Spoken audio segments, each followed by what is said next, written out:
Assalamualaikum warahmatullahi wabarakatuh. Semoga semua kebaikan terlimpah kepada kita semua.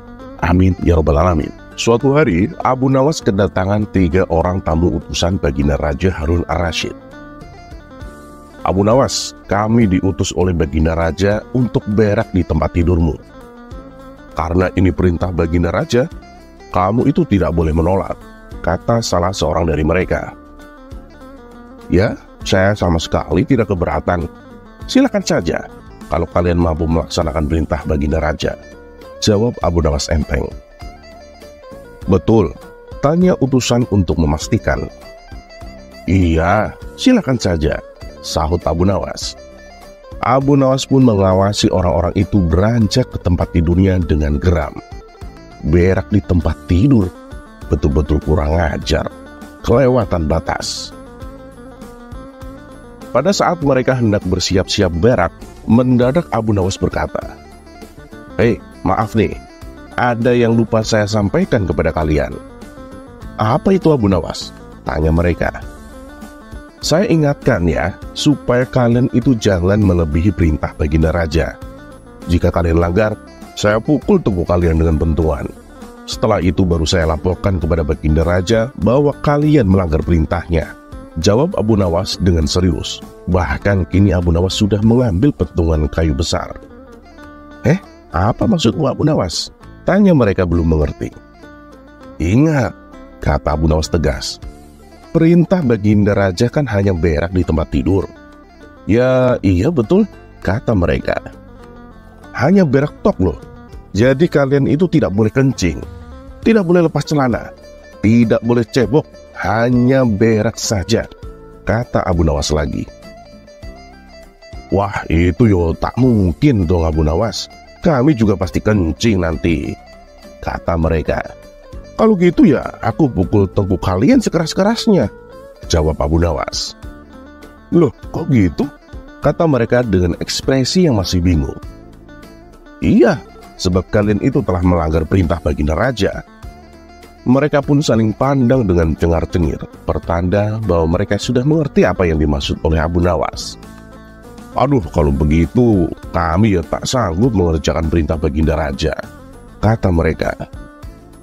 "Ya, itu bukan urusan saya dong," kata Abu Nawas. "Abu Nawas," tiba-tiba terdengar suara Ja'far dari luar pintu rumah. Abu Nawas segera keluar rumah untuk menemui orang kepercayaan Baginda Raja Harun ar-Rasyid itu, diikuti oleh ketiga utusan Baginda Raja yang hendak berak di tempat tidur Abu Nawas. "Abu Nawas, aku sudah mendengar perdebatan kalian. Baginda Raja memang memerintahkan mereka itu berak di tempat tidurmu. Jika 3 orang ini sanggup, mereka masing-masing akan mendapat hadiah 1000 dirham. Jika gagal, maka mereka boleh kau pukul sesuka hatimu," kata Ja'far. "Oh begitu, lalu hadiah dari Baginda untukku apa?" tanya Abu Nawas sedikit cengengesan. "Sekarang juga kau boleh menghadap Baginda Raja untuk menerima 3000 dirham. "Hah? 3000 dirham?" seru Abu Nawas dengan riang sembari mengambil pentungan. Lalu 3 orang utusan yang mau berak di tempat tidur Abu Nawas tadi dipentungi pantatnya. "Buk, ampun Abu Nawas," teriak mereka. "Mau berak di tempat tidurku? Teriak Abu Nawas sambil terus mementungi mereka. "Tidak Abu Nawas, ampun." 3 orang itu pun lari terbirit-birit. Ja'far dan Abu Nawas pun tertawa terpingkal-pingkal. Lalu Ja'far berkata kepada Abu Nawas, "Baginda Raja itu sudah yakin kamu itu pasti dapat mengatasi masalah ini. Beliau itu memang menginginkan kehadiranmu di istana untuk menghibur hatinya yang sedang gundah Abu Nawas." Dapat kita ketahui dari cerita ini bahwa Abu Nawas itu sangat cerdik sekali. Meskipun dalam keadaan tidak karuan, campur aduk kalut malut, tetapi Abu Nawas bisa menyelesaikan misinya dengan baik. Terlepas apakah cerita ini adalah cerita fiksi atau kenyataan, karena hikmah adalah barang hilang seorang muslim. Di mana ia menemukannya, maka ia berhak mengambilnya.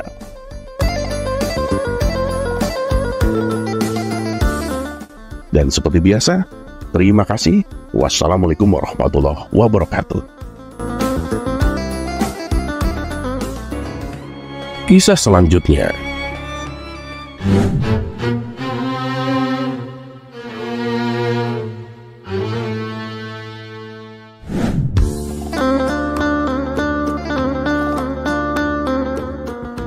Assalamualaikum warahmatullahi wabarakatuh.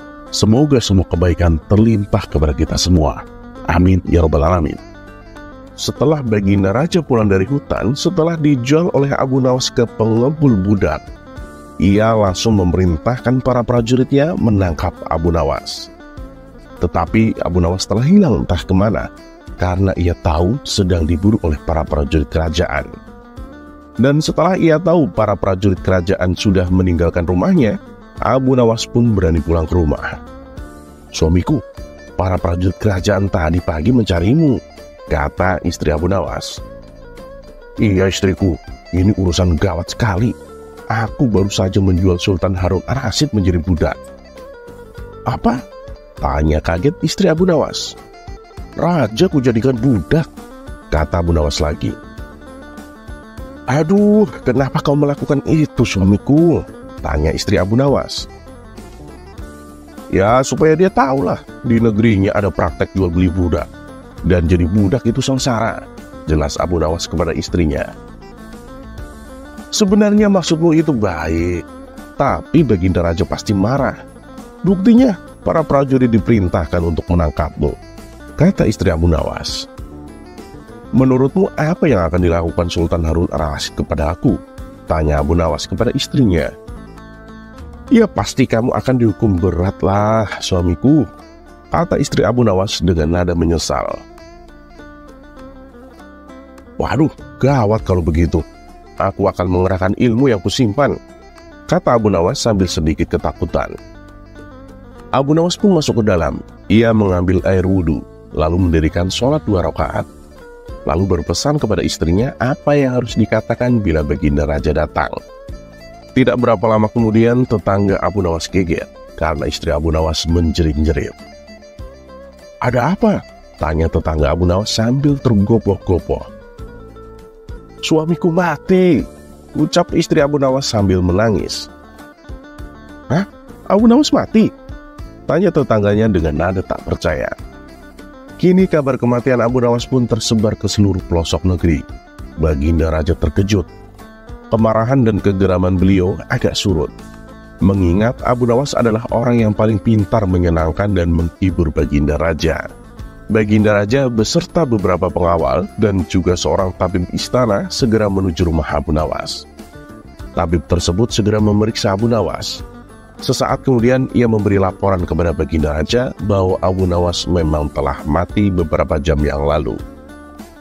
Setelah melihat sendiri tubuh Abu Nawas terbujur kaku tak berdaya, Baginda Raja pun merasa terharu dan meneteskan air mata. Beliau bertanya kepada istri Abu Nawas. "Adakah pesan terakhir Abu Nawas untukku?" tanya Baginda Raja. "Ada Paduka Yang Mulia," kata istri Abu Nawas sambil menangis. "Katakanlah," kata Baginda Raja. "Jadi suami hamba, Abu Nawas, memohon sudilah kiranya Baginda Raja mengampuni semua kesalahannya dunia akhirat di depan rakyat," kata istri Abu Nawas terbata-bata. "Baiklah, kalau itu permintaan terakhir Abu Nawas," kata Baginda Raja menyanggupi. Jenazah Abu Nawas pun diusung di atas keranda. Kemudian Baginda Raja mengumpulkan rakyatnya di tanah lapang. Beliau berkata, "Wahai rakyatku, dengarkanlah bahwa hari ini aku, Sultan Harun ar-Rasyid, telah memaafkan segala kesalahan Abu Nawas yang telah diperbuat terhadap diriku dari dunia hingga akhirat. Dan kalianlah sebagai saksinya." Dan tiba-tiba dari dalam keranda yang terbungkus kain hijau terdengar suara keras, "Alhamdulillah." Seketika pengusung jenazah ketakutan, apalagi melihat Abu Nawas bangkit sendiri seperti mayat hidup.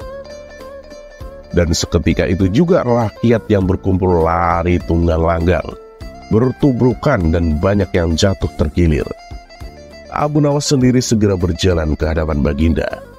Pakaiannya yang putih-putih bikin Baginda keder juga. Kamu sebenarnya mayat hidup? Atau memang hidup lagi? Tanya Baginda Raja dengan gemetar. Hamba masih hidup, tuanku. Hamba mengucapkan terima kasih yang tak terhingga atas pengampunan tuanku, kata Abu Nawas sambil cengengesan. Jadi kau masih hidup? Tanya Baginda Raja heran. Iya Baginda, segar bugar. Buktinya, kini hamba merasa lapar dan ingin pulang, kata Abu Nawas sambil tertawa. Kurang ajar, ilmu apa yang kau pakai Abu Nawas? Ini ilmu dari Maha Guru Sufi, guru hamba yang sudah lama meninggal, kata Abu Nawas sambil membusungkan dada. Cobalah ajarkan ilmu itu kepadaku Abu Nawas, kata Baginda Raja. Oh ya tak mungkin Baginda, hanya guru hamba yang mampu melakukannya. Hamba tak bisa mengajarkannya sendiri, kata Abu Nawas cengengesan. Wah kamu dasar pelit, kata Baginda Raja menggerutu kecewa. Dan begitulah Abu Nawas bisa bangkit dari kematian hanya karena pengampunan dari Baginda Raja.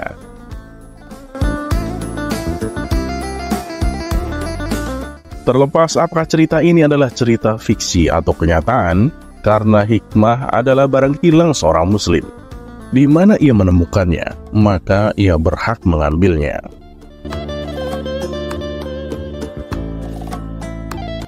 Dan seperti biasa, terima kasih. Wassalamualaikum warahmatullahi wabarakatuh.